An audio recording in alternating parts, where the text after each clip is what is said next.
ओम नमः शिवाय।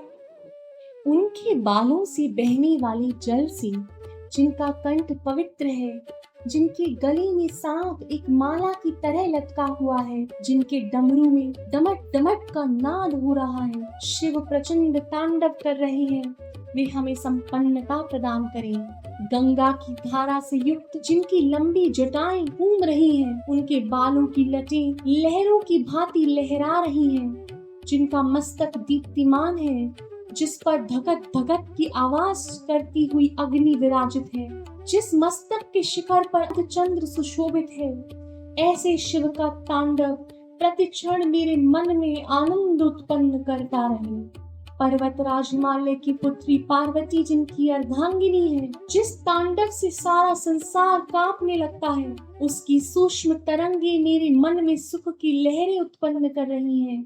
वे शिव जिनके कटाक्ष तिरछी नजर से बड़ी बड़ी आपदाएं भी टल जाती हैं, जो दिगंबर हैं, मेरा मन उनके ध्यान में आनंद प्राप्त करे, जिनकी जटा पर लाल भूरे सर्प अपना मणियों से चमकता हुआ फन फैलाए हुए बैठे हैं, जो सभी पर विभिन्न रंग बिखेर रहा है, जिनका ऊपरी वस्त्र मंद पवन में मदमस्त हाथी के चर्म की भांति हिल रहा, जो सभी जीवों के रक्षक हैं, मेरा उनके इस तांडव से पुलकित हो रहा है, जो नाचते हुए अपने पैरों की धूल से सहस्त्र लोचन, जिनके हजार नेत्र हैं, अर्थात इंद्र आदि देवताओं पर कृपा करते हैं, धरती पर नाचने से जिनके पैर भूरे रंग के हो गए हैं, जिनकी जटा सर्पराज की माला से बंधी है, चकोर पक्षी के मित्र चंद्रमा जिनके मस्तक पर सुशोभित है, वे हमें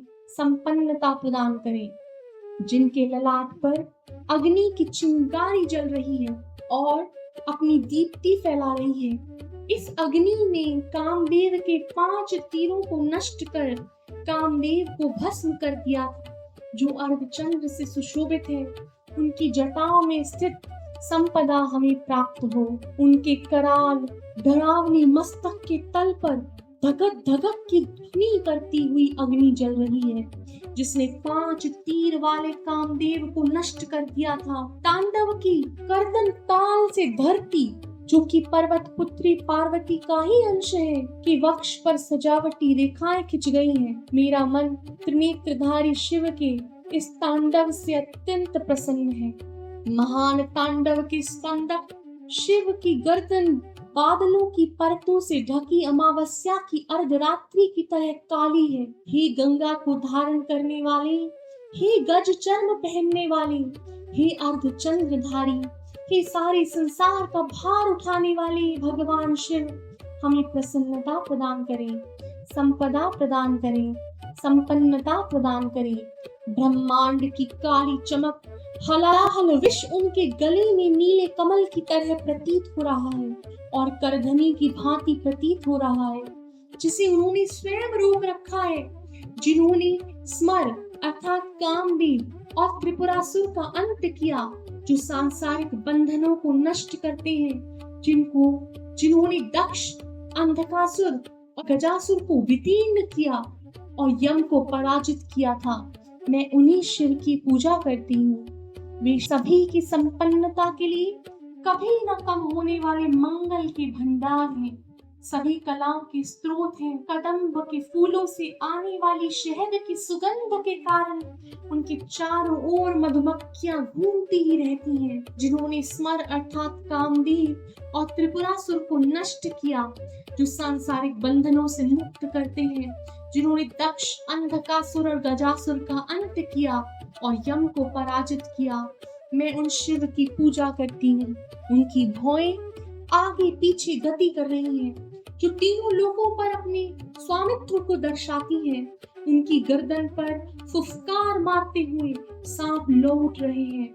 उनके मस्तक पर डरावनी तीसरी आंख यज्ञ की अग्नि की भांति धड़क रही है। मृदंगों से लगा दिमित दिमित की ध्वनि हो रही है और इस ध्वनि पर सिर्फ शिव तांडव कर रहे हैं। मैं आरामदायक बिस्तर और कठोर भूमि का स्पर्श में समानता कब देखूंगी?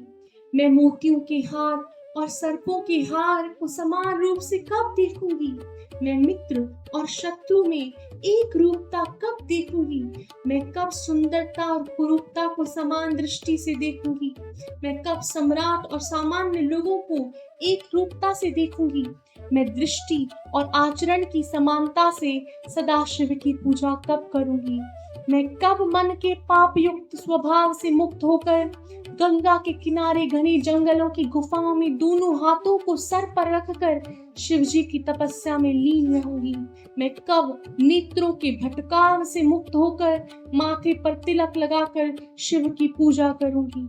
मैं कब शिव के मंत्रों का उच्चारण करते हुए सुखी हो जाऊंगी? देवांगनाओं के सिर में गुथे कदम्ब के पुष्पों की मालाओं के झड़ते सुगंधित पराग से मनोहर शोभा के धाम महादेव जी के अंगों की सुंदरता आनंद युक्त हमारी मन की प्रसन्नता को सदा बढ़ाती रहे। बड़वानल अर्थात समुद्र की अग्नि की भांति पापों को भस्म करने में स्त्री स्वरूपिणी अणिमादिक अष्ट महासिद्धियों और चंचल नेत्रों वाली देव कन्याओं से शिव विवाह समय में गान की नई मंगल ध्वनि सब पर मंत्रों में श्रेष्ठ शिव मंत्र से परिपूर्ण होकर सांसारिक दुखों को नष्ट कर पाए, उन पर विजय प्राप्त कर पाए। पवित्र मन से शिव का मनन चिंतन करके इस महान से भी महानतम स्तोत्र का जो भी नित्य खंड पाठ करता है, गुरु शिव उस पर गति करते हैं।